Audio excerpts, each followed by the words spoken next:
Hello and welcome to the RTO show. I'm your host Pete Chow and we are doing the Legend series. Today we are talking to none other than the legend, Trooper Earle, all the way from Premier. How's it going today, Trooper? I hear that you got so much going on this week, but I'm glad you got time to sit with us. How's it going today? Outstanding. It's a busy week, but outstanding. I'm looking forward to our discussion. So I wanted to take us back a little bit because these Legend series are a little bit more about what happened and what got you here versus now and going forward. Of course, we'll tackle that a little bit later, but let's get started with where did Trooper Earle decide? Rent to own is what I want to do. Usually, when we're talking about people that started and they make it to the Legend series, rent to own wasn't on their radar. And then something happened, some event, some situation, some person brought them into the idea of rent to own, and then lo and behold, they take it, it takes foot, and it just takes off. Where were you when rent to own finally, you caught the rent to own bug? It's probably very appropriate. I just needed a job. So I got a college degree. I got out of college, started looking for things that I wanted to do with my college degree. Ended up bartending for a while, and then my brother ran into I started with Color Time, that network. And my brother ran into a Color Time franchisee that said, I'm looking for, a new manager at the store. And they were actually talking about a concept that I would be a kind of a junior partner in. And my older brother encouraged me to go get a job. And that's what I did. And I never left. So That's usually how it starts. I'm telling you, when I talk to the legends, that's usually how it starts. The rent to own was never on the radar, and then some situation caused him to go into it, and before you knew it, that's the direction that life took. I did the same thing myself, believe it or not. Now I'm not where you are, but 21 years ago, I actually did the exact same thing. I was working as a teller at a bank, and somebody was doing their job. They were going the rounds, and they were talking to people that they thought would fit. And I was like, I'm not interested, but I will stop by. And all it took was one conversation, and 21 years later, here we are. So, got a question for you. So, what year was this? What year were they talking to you about this that you decided Color Time was a good idea? 1983. So, in '83, your brother says, you know what, I think you should do something a little bit more permanent. He introduced you to the Color Time guys, and you come on. Now, how long did you spend with Color Time? Well, I was with Color Time for I think a total of 9 years. So I started off as a manager trainee, and it was 1 week, and then they throw you at a store, and then I was a store manager for a year, and then I became a multi-store manager for a three-store chain for another year, and then so that was about 2 years from that point where I actually worked for somebody. And then that owner, along with another Color Time person, said, hey, we think that you're talented to make this successful. You want to go open up stores, and we'll give you a piece of the action. So I got a junior equity position. And I said, sure. I said, what do I need to do? And it's basically the same thing you're doing now. I said, and I get equity? And I said, sure. Oh So, my goodness, who would turn that down? yeah, so I went in 1985, in the summer of 85, I opened up my first store in Fredericksburg, Virginia. It took off so fast that within 4 months, they said, let's open another one in Manassas, Virginia. That took off actually faster than the first. And they said, well, let's look at our third. So I think it was the spring of 86, we opened up Williamsburg, and that took off pretty well, not as fast. And then we opened our fourth store in the fall of 86. So basically, in less than a year and a half, and I went from one store to four stores. And there I met my match. I was like, I was struggling to make them all successful, and pre-computers, we didn't have computers back then, so we had what's called the one write system, where you're all handwriting all the payments and that kind of stuff. And I did that for 7 years. We got up to 5 stores, and then I bought my partners out. And at that point in time, I became, I think it was 1982. So I guess it was a total of 7 years. I became a franchisee with Color Time, and I own the 5 stores that I had opened up, became my stores at that point. So you decided at the end of 7 years, this is a good idea. Now, just curious, this position that you got when you acquired that ownership, was it at a great price, or was it just at a good time where it made sense to, regardless of the price, this is where I need to be? Sweat equity. It was all sweat equity. I Yeah. had 22%, and the other two partners had 39. They put up the money. They pulled the clout. I just went and did the work. But I got to a point in 7 years that there was a partnership dispute, and I literally went to the bank and I said, "I'm not worth a lot. Those guys are worth a lot more. But if I leave, they don't know how to run the stores, and they don't run the stores."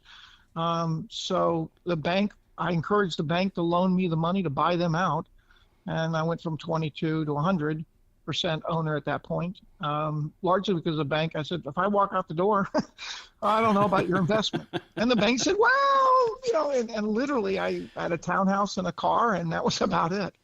So they loaned me over $1 million to buy the other partners out. And then when I did that, there was a couple of sister corporations. I was able to acquire management to purchase 2 stores. I was in the process of opening, it took me to 7, a process of opening an 8th store within like 4 months after this purchase. I started looking at another store, and then at that time, Color Time Corporate came to me and said, we have 3 stores here we think we could acquire in the Virginia area, and then another 5. And so literally within 9 months of me going from junior partner, I was the 3rd largest Color Time franchisee in the country with 16 locations. Oh, wow. Yeah. And my $1 million debt went up 4-fold. So $4 million. I was young and dumb and didn't care. And, it's like, okay, well, what are they going to do? Take my townhouse and my car? So, Right. I learned how to do it right. I guess probably the lesson here is I learned from the very beginning how to, what rent-own was all about. In my first 2 years, I went to quit like 3 times. Like, shouldn't I do something more with my career? But I was always challenged, and I understood people. I understood our customers. I understood our employees.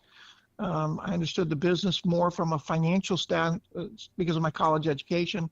So I was really good at doing business projections and talking to the banks, and they understood that not only could I run the store, but I could talk on their level too with, borrowing money and how that money would be repaid. And that's how it all happened, because every one of those things, while Color Time helped facilitate some things, the bank wanted to know where they were going to get their money back.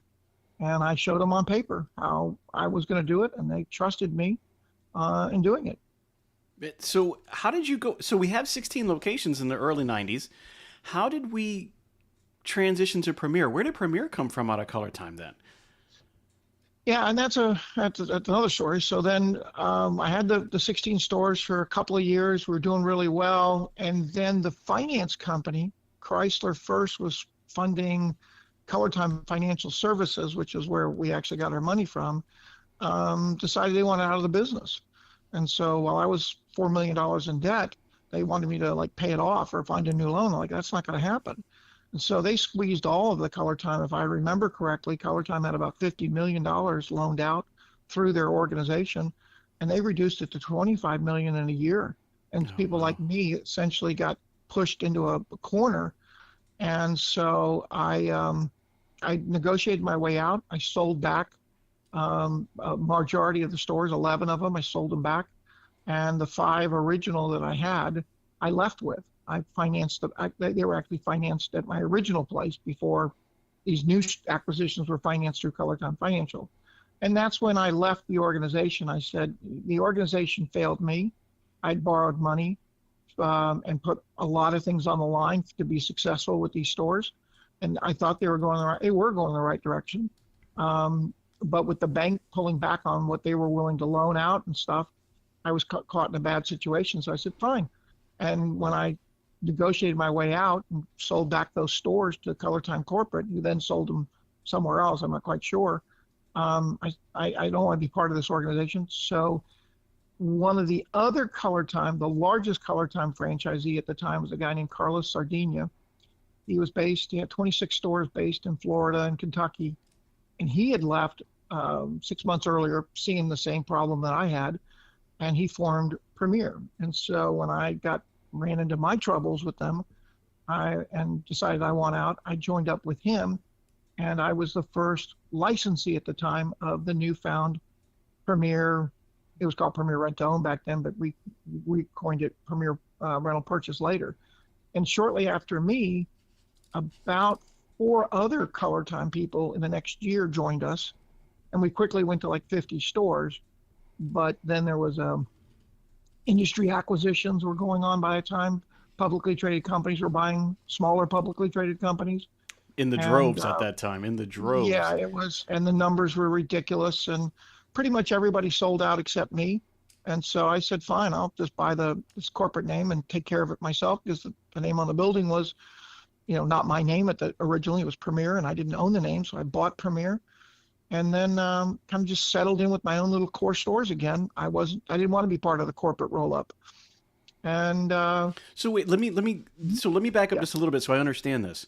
When everybody was selling, and you said you got to year 5, does that mean that the other premiers sold as well? Yeah, so Carlos is 26 stores, my 5, and then 4 other franchisees. We added up to about 50. And so we were like a flash in the pan. All of a sudden, we went from Carlos started it with his 26. I joined on, 4 other people joined on. Within a year and a half, we're at 50.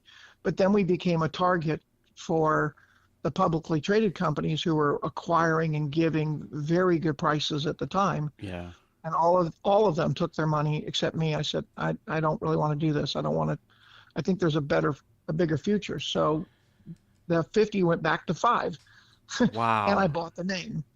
So right. At that point in time, everybody was gone. There was nobody to hold on to it. Right. Okay. And was that when it became Premier Rental Purchase versus Premier Rent to Own? It did. That's exactly why. Yeah, we changed the name slightly, and there wasn't much what I bought. I really just bought the right to keep the Premier name. There wasn't really any tangible property or assets at the time. And I guess about a year later, there was a person named Wally Landmesser found me. He happens to be the longest standing Premier franchisee that we have. He came to me, I guess, in 1996 or 7, and said, I heard about you. I'd like your help in opening a store. And I said, okay, well, I can license you the name like I did. We were charging 1% at the time. And so I helped him. And then I think the next year, for 5 years in a row, somebody found me. I wasn't really marketing. They found me, and I helped them become a Premier licensee. So now I have my 5 stores and their 5 stores, basically. And then it started to pick up, and before I knew it, I actually sold my stores to concentrate on helping other people with their stores. And by like 2005, we had 16 locations that were all franchisees. I didn't own any store. I sold mine in this transition so I could focus on it. And I ran into a lawyer who said, you're really franchising. And I said, yeah, but I don't have anything really to sue. And he said, you should think about it. And so they said, we'll convert from a licensing company to franchising, which is highly regulated. And it was quite expensive, a lot more expensive than I thought it would be. But I did it in 2005. Only 2 of those franchisees decided they all got their opportunity to go somewhere else or leave the organization. And 2 stores left. The others remained, and most of them are still in business with us today. And then we just grew from there. Now, you said 1%. 1% is not a lot. Now, I understand that it's licensing versus franchising, but now, that model, and I don't know where it's at now, but I can tell you right now, 1%. I think everybody would be a franchisee of Premier if it was still that good. I would imagine it's not there now. No, it's 5%. Okay. That's pretty much I think our competitors charge 6 and 7, but we're at 5. But 1%, we didn't do anything really. We basically, helped if we created a marketing, we shared things basically, but we didn't have a corporate staff. It was basically, I had my stores, they had their stores, we shared. Right. But it came to a point in which we all realized that all of us were going to go out of business as the industry matured, unless we started to do things we couldn't do unless we pooled our money together. And somebody had to take ownership of that. So we originally went to 3%, and then we eventually migrated to 5%. And, so that means I hired staff with the 5%, and we invested in technology and that kind of stuff. But really in 2000, 2005, we converted the 16 stores, and by 2009, we actually got up to about 63. I think it was 63, upper 60s locations. Now we'd also gone into wheels and payday loans on cars, not payday loans, but rent-own cars. And we also got into cash services. And then 2008, if you all remember, was the banking crisis. Correct. And so we had 5 different brands at the time. So Premier had Premier Home Furnishings, Rental Purchase, Premier Wheelworks, Premier Auto by Rent, and You Get Your Cash. So 5 different divisions, basically, that were 60 some odd locations. So we went from 16 to 60 something from 5 to 2008 or 9, somewhere in that ballpark. So it was, another roller coaster ride of massive growth. And then 2008, the banking crisis hit, and nobody was lending any money. And so I kind of say from 2008 to 2010 or 11 or 12, somewhere in that ballpark, bankers' lips were moving, but no money was changing hands. And so some of our people had a really hard time. We released the wheel industry. The industry itself kind of cratered. And payday loans got regulated by the Dodd-Frank regulation, so we got out of that. The car business never really took off.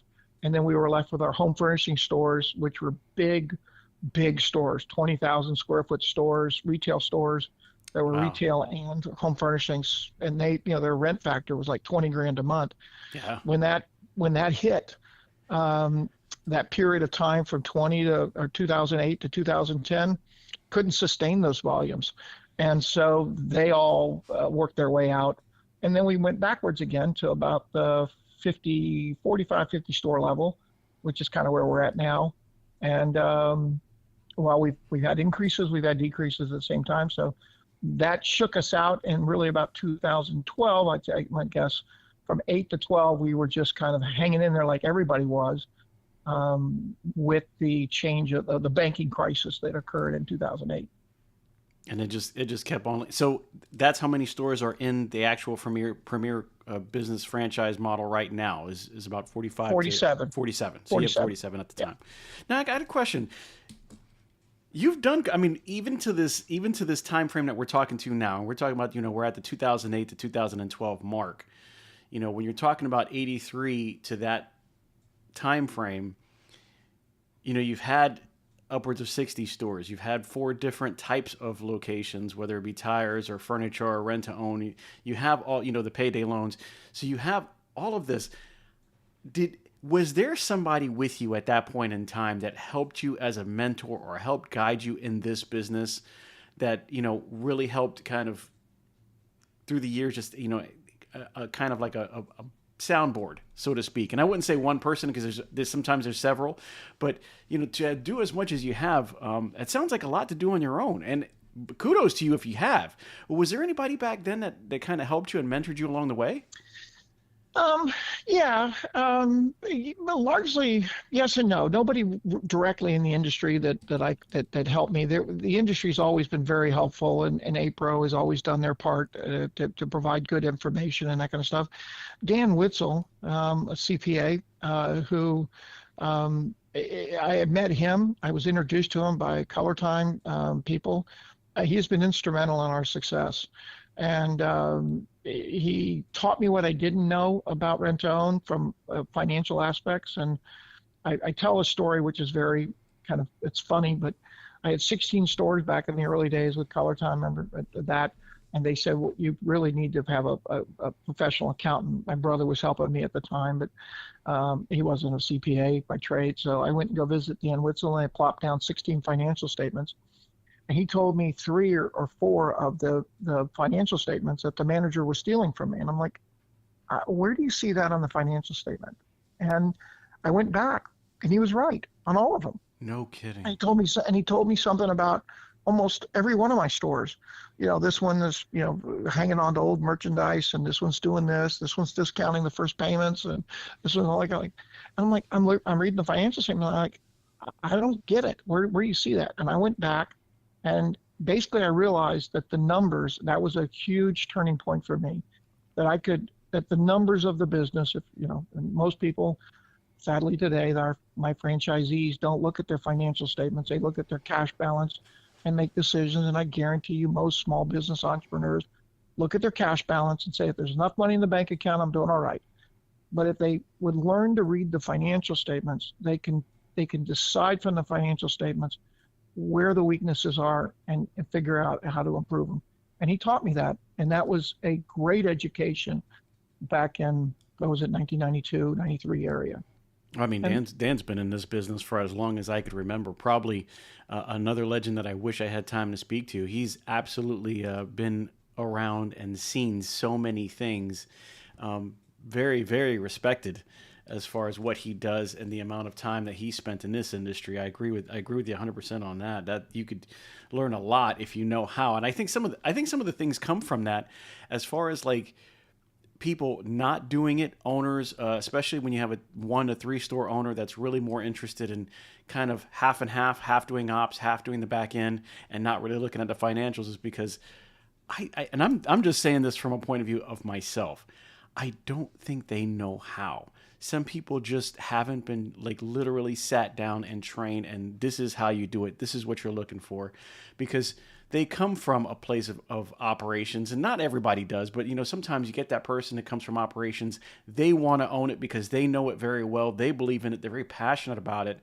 But running the business from outside of the business versus running it from the front counter are completely different situations. And I think that it could be more. It could be pushed more as far as the training and how they do, or just finding somebody to mentor them, like you were able to say, hey, this is what you're looking for. This is what you're going to see. This is what's happening. Yeah. And I'd love to see more of that go on. Speaking of that, well, just if I can capitalize on that, that happens to be my strength. I can, and I now know I can pick up a financial statement from any business, and not that I'm super at it, but it's not about the numbers, it's about trends and relationships. So if this number on the revenue line and this number on the cost line, and how are they changing over time, you can get a feel for the business. But when it comes to a rent-to-own store, I can now read a financial statement and tell you a lot, within 5 minutes, more than the operator even knows. And we teach that at Premier. In fact, that's how we grew Premier. The way I was able to grow the franchise, we didn't grow it like our competitors around the center, Aaron's, Buddies, where we got massive amount. We got either rich people already had money, like Aaron's was.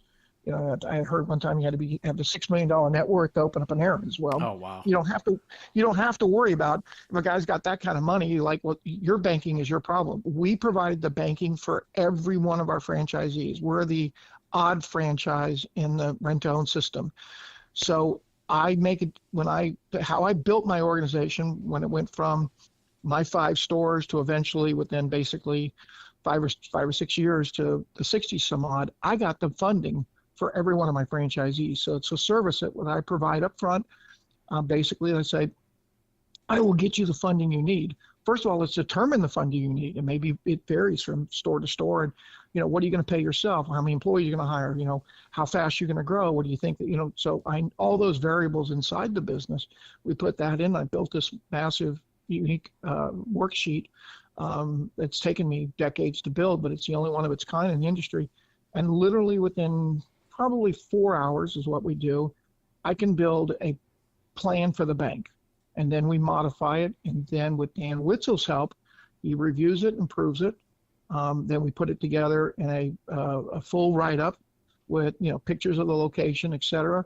I've had people in a bank and gotten the money I needed, $500,000 or more, for a location within 48 hours. I was just about to ask you that. So in the time frame that you'd say, let's say we're going back the last 3 to 5 years, what is the average cost of? And when I say average, I do know that it can differ from state to state depending on how big the location is and all that. But if you were to say an average, is it about 5? No. When I first started doing this, more like 550, and now it's more like about 650. About 650. And there's some added cost of labor and things, and rents have gone up and stuff. But yeah, and yes, you could open, and I've seen stores open up below 5. but they're just doing a hook or crook or using their credit cards or whatever it is. To do it right, to do it all with bank funding, and to do it the right way, you need about what was 550, more like 630, 650 now, and it does vary by location. And so, what is the average size store for Premier nowadays? Is it 5 to 6,000? Are you on the larger end of stores, or is it really just the franchisees, whatever they decide that they want to do, and there really isn't an average size? No, no, there's an average size. Most of our stores are somewhere in the ballpark of 5 to 6. We have a few that are a little bit below 5, and we have some that are 7 or 8. 1,000 square feet is what you're talking about. Right. And then, the bulk of it is obviously the bigger stores are able to give more to the showroom. But we rent factor, basically, when you decide where you think the store is going to be, our average stores are the medium, okay, is about 70,000 a month. Okay. Where we have stores that are significantly higher and some that are lower, but the medium is about 70,000 a month. So if you say, okay, you talk to a seasoned operator, and most of the time I'm working with seasoned operators who are in the same market. They work for Rent-A-Center, work for somebody else, and they want to own their own deal. So they got a gut feel for what the business is going to do because they're already working in that market doing it. But if they say, let's say 8,000 or 80,000 is where they want it, where they think their store is going to be, for example. Mm-hmm. Traditionally, you used to want to keep your rent factor at $7,000 or 7% of that. It's now really about 10. So when we say, okay, well, if you think you're going to have an $80,000 store and you're pretty confident of that, we need to go out looking for a location that's somewhere between 5,000 and 7,000 square feet that you're not paying more than $8,000 a month. 10% of what you think your estimated gross will be. That's about, yeah. I'm just doing the math in my head as you're speaking, and I'm kind of going through the numbers, and I'm with you right there. I kind of agree with you 100% on that. So, help me out here, because we started at Color Time. You got in, you got up to so many stores, you backed out to your 5 stores, you grew it again, they took it out, you've grown it more. We come into the financial crisis. But then recently, I've heard that you've been able to acquire the last bit of I shouldn't say Rent-A-Center, the last bit of Color Time stores from Rent-A-Center, which basically means and I could be wrong on this, but there's no more Color Times left? Well, there are Color Times. They're just I now own the brand. So we're leaving them as Color Times. So I'll take you from where we last left off at 2012 or so. And I will say from 2012 to 2015, I kind of knew, even though we had 40, 50 stores, I kind of knew that if we did not make a direction, we would not sustain another decade. We had great operators, but we didn't have a lot of systems. And so in 2015 to 17 range, we made a massive investment into Premier University training programs, a lot of digital services, website development, because websites were coming along at that time. The websites are now a second door to your store. Oh yeah. So you have the front door and you have a door on the internet. Correct. A lot of that stuff. And then if I get this right, somewhere around 2018, I got a phone call from Bud Gates, who was Easy Home. And they had 40-something stores. 20 of them or so were corporately owned by Bud Gates and investment group, and another 19 or 20 franchisees. And they didn't know what to do with the franchisees. They wanted to close up, and they were going to sell their corporate stores. So I acquired those stores, and they just had, that organization was, Bud, I think Bud didn't know where to go with in the future. Right. And I wasn't able to keep them. So there's only about, we went through a period of time where many of the stores closed or sold and bought me out. I became a franchisor essentially. And that 19 dwindled back down to a handful, and we still have those handfuls. They converted to Premier.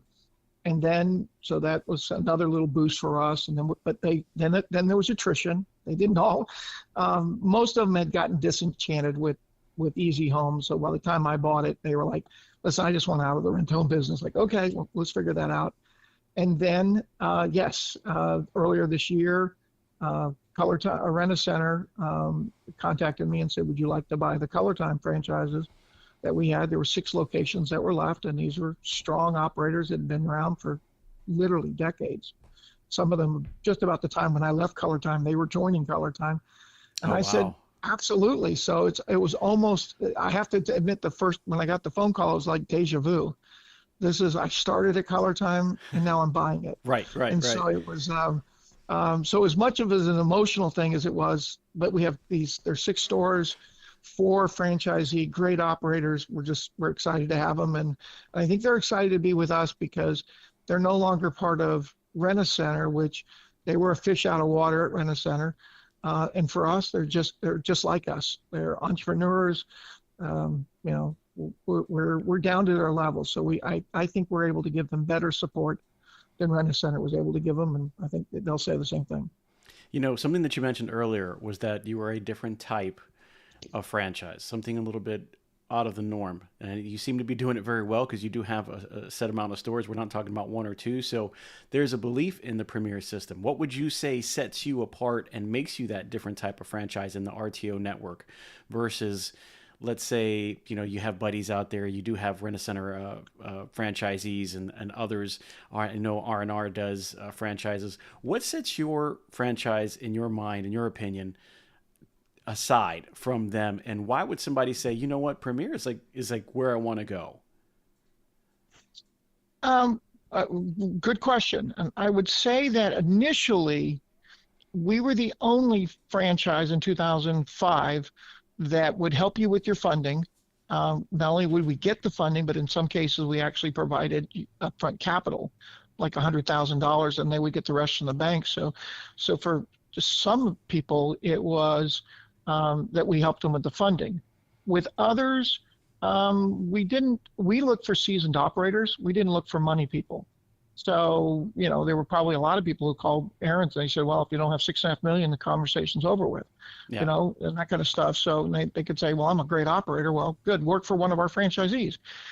So we were the only ones in that niche for the longest time, and initially we had a pretty hands-off model, which was, how to run a rent-to-own store, whether you came from Aaron's, Rent-A-Center, Buddy's, Rainbow, wherever they came from.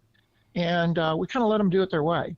But I will say that over the last 20 years of doing this, the last 5 or 6, well, more than that, 5 to 10, I would say, we started to realize that, we had some people that kind of did it the Aaron's way or the Rent-A-Center way or whatever, that it wasn't working.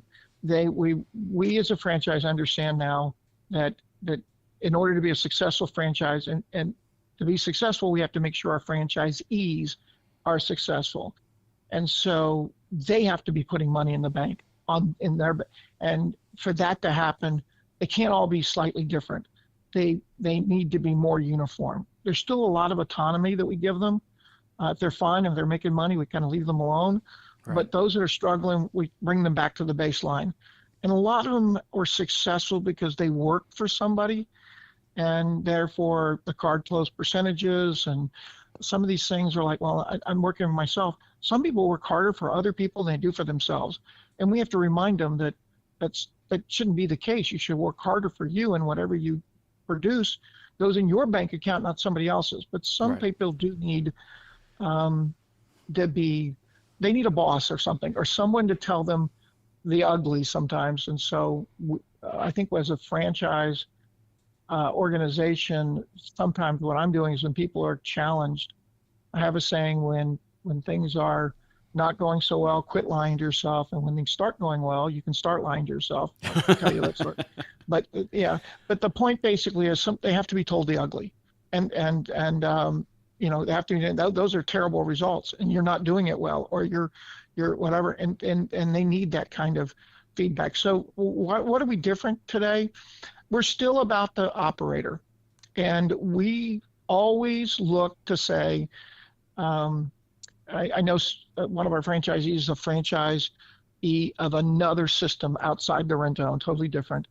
And he said that the franchise consultant comes around and he's all he wants to talk about is how to raise the revenues, because as the revenues go up, the franchisor makes money. But when he says, "Can you help me about my bottom line profit?" the franchise consultant doesn't really care. And so we do care. We care about your bottom line profit. We care about your profitability. We care about your associates. And so I would say we're much more in touch and much more active with our franchisees, because I'm a former rent-owned guy, Right. not a professional franchisor. And so there's a different level of connectivity here. And that's what I think the Color Time guys loved about joining us, because I am connected with their business. I know their numbers as well as they do. My team knows their numbers as well as they do. Unlike before, where they were kind of on their own, they're a franchisee, but kind of like at McDonald's, you can be a franchisee, but franchisor just cares about their portion, not necessarily what you're doing all the time. So out of all the 47 stores that you have now, how many out of those locations are owners? So I would imagine that some own more than one franchise location, correct? Yeah, we have about 33, I think it is 33 owners, franchisees, and some are multiple two people own, partners. So we have a good amount of single store franchisees, and we have a handful, more than a handful, a good amount, I guess, of multi-store people, from 2 to our largest is 5. So if somebody says, you know what, Troop, I love what we're doing here. I love Premier. I have this one store. I want to open store number 2, store number 3, whatever the case is. Do you also help them with the funding to get to those, or are you, I've got you the first one, you know what you're going through. This is your opportunity to kind of go out there and get this done yourself? No, we help with every store. We also help with store transitions. So we have just now hit our 20th year of franchising. And I have franchisees that like, "I love you, Trooper, but I've been here for 20 years. I want to do something different in my life." So we're helping them, and we have a standing $100,000 investment that to the buyer. So if a franchisee says, "I want to sell," and I have a neighbor that wants to buy me, I will work with the neighbor to help him acquire the store, and I will put up $100,000 for the neighbor to help the current franchisee get out. At the price he wants, obviously a reasonable price. But so and then we just work it out with the neighbor, and then the neighbor we're a junior partner in the business, and the neighbor can buy us out if that's what they want, or if they don't need our money, we don't offer it. So, well, I mean, if you don't have to, right? Yeah. So but I'm also I don't know, I of all the stores that we've ever opened up, I can only probably think of less than a handful, less than 5, that I was not involved actively in the funding. Almost everybody said, "Hey, let's do the funding," and we use mostly SBA 7A loans, and those loans are very favorable, long 10-year notes, and they're capped at 2.75 over prime. Sometimes we get better rates than that, and so yeah, we pretty much have coordinated all the funding, and we can go anywhere with that 7A note. It can be, and we probably have done business with 20 different banks over the decades who do those loans. But it's the federal program, so if you know how to pitch the loan, and you know how to provide what they need, you can pretty much go to any bank and get the money. So I have a question for you, because I was looking at the map on the website coming into this, and I noticed that like a chunk, I'd probably say 85% in my visual opinion, is up in the Northeast. What's going on with the rest of the country? I say everybody's kind of grouped up a little bit north of, let's say, well, I don't know, maybe Virginia, going north all the way through to, to the top of, the east side coast, all the way north, and then a little bit over, by the Great Lakes. But I see it all over there. What's going on with the rest of the country? Yeah, we have a stronghold from Nebraska right across the Rust Belt there, right on up into Connecticut. So it's just where the operators came from. We've had stores in Oregon and California, New Mexico, Alabama. We don't now. It really just came with the operators, and so we're franchise licensed to go anywhere in the United States. We've also looked at, franchising in Canada, which is very different. But bottom line is, someone called me from Hawaii and wanted to do it in Hawaii, I'd do it with them. But it's the Make it operators. happen. It just so happens. And it's also, if you think about it, that's where the population is too, you know. And then you got some not so friendly business states like California. Well, there's population in California or along the West Coast. They're not very friendly to or helpful to small business people. And this is not an easy business to get into, because the barrier to entry is, like we talked about earlier, $650,000. And you have to build up a critical mass. There are a lot of other businesses that are franchises that are service oriented. You just need a truck or two, and small location and a telephone, and you can start making money. Right. So with us, you got to buy a lot of product, and so it's not as challenging as, say, at McDonald's, where you got to build a building and you got a several $1 million footprint and equipment and all that. But it's not as easy as, say, a service master. So we're right in there, and so really we just focused on the operators, and that's where the operators called us from.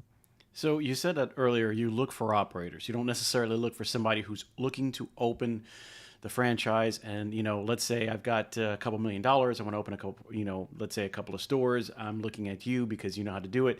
You're looking for the people who have the passion, the knowledge, and the history in the business to get this open. So how do you, because you said you really kind of don't, at that time, you hadn't really been like advertising for that. They find you, or you find them. But like, has that changed to more recent times that you actually are looking for people now to join the Premier family, or is it, I'm here, we're doing a great job, and I will keep the doors open for anybody who wants to walk in? Both, I guess. So in the early days, we had a website, and people just found us. I mean, they would hear from their friend who went off. I have people in my organization now that they were both working at Rent-A-Center or something, and they both, one heard about us and he told the other, and then one joined, and the other one's like, well, what am I waiting for? And then he joined. So there was a grassroots, I guess, it filtered from one person to another. When we finally kind of leveled out in from like 2012 to say 2020, we did try to market. We went to the International Franchise Association show in Las Vegas and all of that, looking for investors. So we're capable. I wouldn't have said in the early days we were not capable of helping an investor because we didn't have the infrastructure. But in that 2015 to 2018 range, we built the infrastructure. So if an investor came to us and said, I've got the money, we would certainly be able to help them.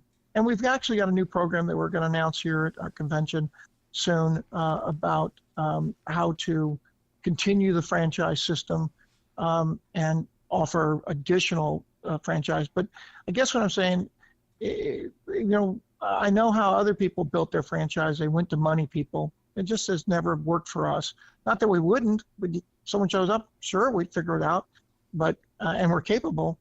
It's been our niche that deal with the operators. So going back a little bit, because I want to make sure that, this is such a clean story, right? It goes through and you kind of tell us, what were some of the really big challenges that you had when starting Premier and then kind of going from there? You have your 5 stores, you changed the name over. What were some of the big challenges that you had to overcome at that particular point in time that might have even been new to you or new to the situation, that kind of like, this is not good, but you were able to overcome and then say 20 years later, this is where we came from? I don't know anybody that I would say so I've been in business now for 40 years, franchising, or been in licensing franchising for 30. I don't know anybody that's had a smooth sail. I think if you want to be successful, you just wait for whatever the next challenge is, and then you have to figure it out. I had one franchisee just tell me the other day, they have a new slogan called JFO, just figure it out. Okay. That's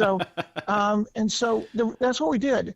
I mean, because in the early days, I grew from 1 store to 4 because I could handle it. And I could personally be at those stores, but then I realized I didn't have a system, and Color Time back then really didn't offer a system. If you know much about the industry, for 30 years, it's really changed. It was Yes. pretty, we had no computers, and now there's systems and processes and whatever. So, all of us had to grow along with the change in the industry. So there was that stage, and then there was the funding stage, and then there was the banking crisis stage where we were kind of like, oh, how do we pull this off? And so every one of those hurdles, when I bought Easy Home, it turned into a legal mess. So then there's the legal stage. I had to learn a lot about that and that kind of stuff. And so I've been around, and I've seen a lot. And I guess the answer is you just figure it out. And you don't really know what it's going to be. But you have to have that attitude that whatever it is, you'll figure it out, and you'll go find the resources and the people who can help you get through it that might have been through it before. But it's survival. If you want to be an entrepreneur, it's just survival of the fittest, basically. JFO, right? JFO. Yeah. That's gonna be a new catchphrase. So, looking at the future, you said a couple things that I wanted to kind of go at. Actually, really one of the main things was Premier University. You said that you've seen some of the areas that needed to be trained on, and you created something to help with that. Can you talk to me a little bit about Premier University and what that's about? Oh yeah, that's a massive gem. There's some things I can look back and say we did it right. We invested heavily, hundreds of thousands of dollars, and it took us 3 years to develop it, and we actually were a year and a half behind releasing it until it was right. But it is fully interactive. Started with a very big vision and just hung in there, because the dollars going out were just massive. In the last year, we had 7 people working on it every week, a different talented group to bring it to life. But what it did for us was it brought all of that knowledge that we had into a trainable, replicable, to repeat, mode, in the sense that now we all talk the same language. The moment it came out, and it took about a year for everybody to kind of get up to speed and trained, and we make sure everybody in our stores are qualified and certified, and we went through all of that process. It changed us dramatically. It made us stable. Before it was we were good because somebody at the front line was good. So Premier University, and now we keep expanding it to training for our corporate office staff, training. I hired a warehouse manager at one store, and like we knew a warehouse manager training program. How do you manage a warehouse? And so now that we've got it, we know how to add to it and add different series. But it has been one of the things that if we hadn't done that in that 15 to 18 period, I'm not so sure we'd be in business today, because we needed to. That's the traditional franchising that I said we morphed from. Loosey-goosey. Everybody had autonomy a little bit, as long as you could be successful. And it's amazing how many people.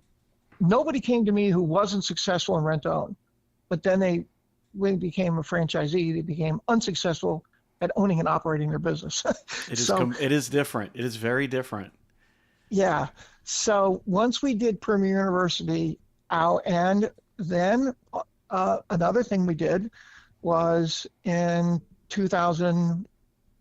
Let me back up for a second. In I think it was 2016, 17. I had this guy named Angelo Gugacello who was working for an independent RTO company in Texas City, Texas, and not franchisee, but his owner ran into financial trouble, and the bank ended up with the bank. Or the bank ended up with the business, excuse me. So he contacted me and said, I'm tired of this. I've done this for 20 years or whatever. I want to own my own store. And, how much money do you have? I'm like, practically none. I said, okay, we'll figure it out. And we eventually bought what was a broke store in Texas City, Texas. And it wasn't making much money. It was ugly. It was in terrible shape, etc. We bought it. And over 9 years now, it is the largest store by volume and profitability in our organization. Wow. It is so well run. It's because of him. He's just great. And we did it on very little money. But in 2019, they had a part of the back room that had an upper deck about 1,200 square feet. That was kind of a storage. They had like big hole in the floor where they would, whatever, whoever had the building before us, it had a dumbwaiter or whatever. They lift things up to the upper story, but it was basically not used. We created we created a training center. It's our national training center above a store. So you kind of go up and you don't even realize you're in a store. It's almost like the Houston Center, whatever, the Houston Aerospace Center. Right. TVs everywhere. It's fully digitized. And we can Zoom people in and the training center. So we took what was Premier University and created a live training session. We're running live training sessions and programs there, and you walk down out of the center, and before you know it, you walk right into a store. So we created a training center and a store together, and it just so happens, thank God, that what was once a bankrupt store that nobody wanted, by the way, before the bank sold it to us, they called Rennis and Aaron's, everybody else. Everybody said, no, we don't want that. It's terrible. They didn't want it. They couldn't give it away, and they basically gave it to us at a cheap price. And then I'll say one more thing. Then when I realized we were going to send people down there to Texas, I live in Virginia, other people on my staff live somewhere else other than Virginia, and most of our franchisees are somewhere else other than Texas, that we started to host things, and the hotel costs were just killing us. So I ended up buying a house down there on the water, kind of nice because it's close to the water. Nice. It's our corporate house, and I couldn't imagine we did it for cost savings reasons, and I couldn't imagine what was gonna happen when I did it. But I will tell you that at the center, during the day, we're talking to the head.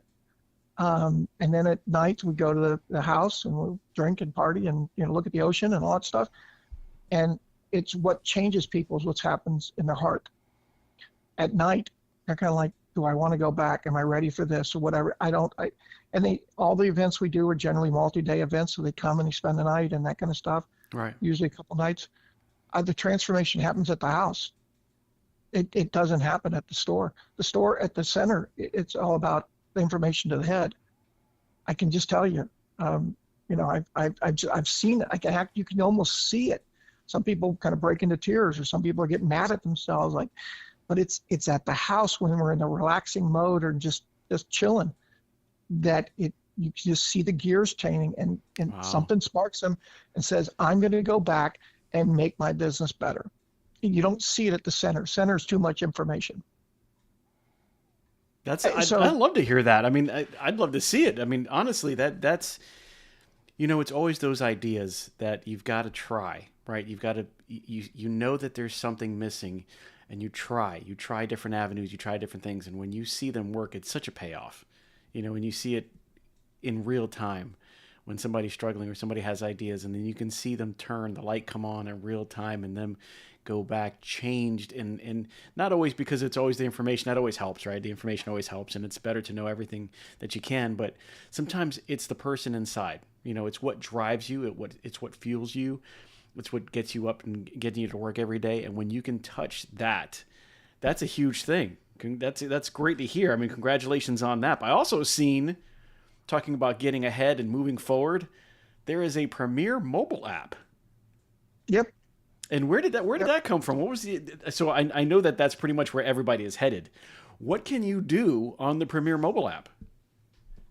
Well, we got a version out there now, and a new version is scheduled for release at our convention. And literally, we're planning on you can do everything on the mobile app.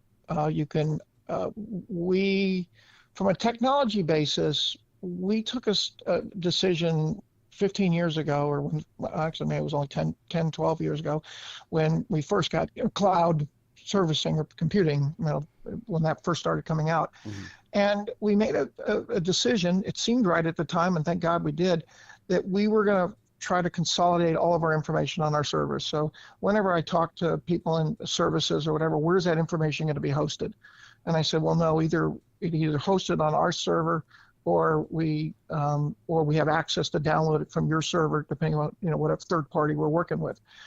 Bottom line is, when you And we also, excuse me, we're a SQL house. Basically, everything's in SQL.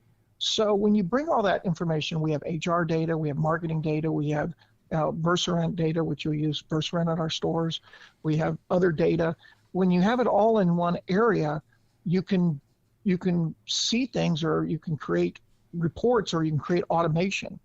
So with the mobile app, more and more businesses going there. We probably all do our business with banking or whatever on the app. When you go on our mobile app, you can see live what the inventory is at all of our stores, and it's in real time. So if you sell something at a store, it comes off the mobile app. If you change the price at the store within a certain couple of minutes or whatever, it syncs. You change the price in Versa, it changes on our website. Oh, wow. So it changes on the website, but it also changes in the mobile app. So we have the website. I look at the website as passive. The website does nothing for you unless you decide you're going there, or you click on a link that takes you there. A mobile app, once you get it downloaded, and there's some features in there that you need to download the app, like for example, bonus points, and that if they have the mobile app downloaded, it then calculates all their payments on time and stuff, and gives them points that they can use for different things. But most people just hit the redemption and say, send these points to the store, so when they show up to make their next payment, they have the points are there. They can use the points to make their payment. So if they download the mobile app, now it's not passive, it's active. We can communicate with them. We can send them push notifications. We can do things. We can tell them that this weekend there's a sale going on, whatever.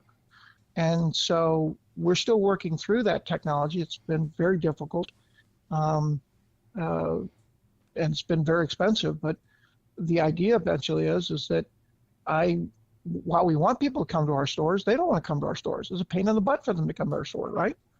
They want to be able to shop and pay and do all their business from their couch. Well, we're in an Amazon world right now. That's the way it is.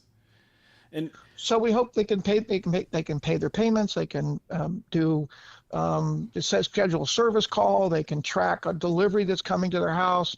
We have some loyalty rewards things. We have some fun things that we do there, games that so the point is, yeah, we believe that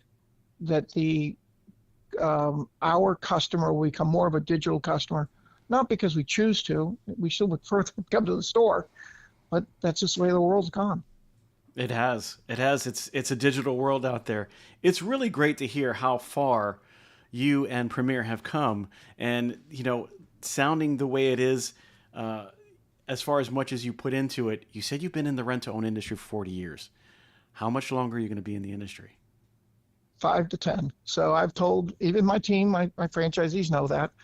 I'll be around for at least 5, but maybe closer to 10. But I'm transitioning to more of chairman of the board and out of CEO. Mm-hmm. And I've got some wonderful people that are working with me now, younger. This is an energy business. If you want a store to do well, you got to bring the energy every day, and it's no different. So when you bring my energy level is dropping as I get older, I guess. Maybe not my brain power, but my energy level is. And I'm trying to transition out of being CEO over the next 5 years or so, and be more active in the investment side from then on, helping people. And on the mentoring side, I love going to our Texas City training center and our corporate house, and then I have a franchisee that was one of my original franchisees from 20 years ago, and we helped him get in business and all of that. And about a year ago, he came down and spent a couple of days with me, just one-on-one, and that's where we do some planning for additional stores or whatever the problem is. And we realized at the end of that, I thought, you and I have spent more time in 2 days together than we have in 20 years combined. Oh, wow. Because we meet each other at conventions, we talk on Zoom, whatever it is, go. But the intense long-term interaction for 2 days, hanging out together, it is really meaningful, and I enjoy that. So I can do that for the rest of my life, and it's very rewarding when I can actually say that while everybody has a job, so they can make money to take care of their family, I believe Premier has done a really good job of taking care of other people's families, and that's very rewarding to me. Well, that's, I mean, you know, right now we're in a digital world, and sometimes it's great to remember that we are a society built, we are a social society. Being next to people, being close to people, being able to talk face to face, interact, problem solve, be excited to, it's not just going through the trenches, it's also through the highs and everything in between. You want to celebrate your birthday, you want to celebrate the successes with people. It's not the same over the screen. Just like when you're having a hard time, people don't usually go on the virtual world to tell you. They might complain on Facebook or TikTok nowadays, but if you want to get over that, that's a conversation. I don't know many people who have good sessions over, virtually. If you really want that close That's right. connection, it's something that has to be done in person, and I agree with that. Let me ask you a question, because Before you move off that, if I can add to that one, sure. now when people say, "Why would I want to join Premier?" I don't even try to sell them anymore. I just say, "Look, if you're willing to pay for a plane ticket, I'm willing to feed you when you get down there, or whatever. Come for a couple of days, and I'll show you our store that was once bankrupt that's now massively successful, and you and I can hang out for a couple of days, and you'll just see it." And so that's so I don't do it anymore because it's everything I try to say over the phone to somebody and why whatever.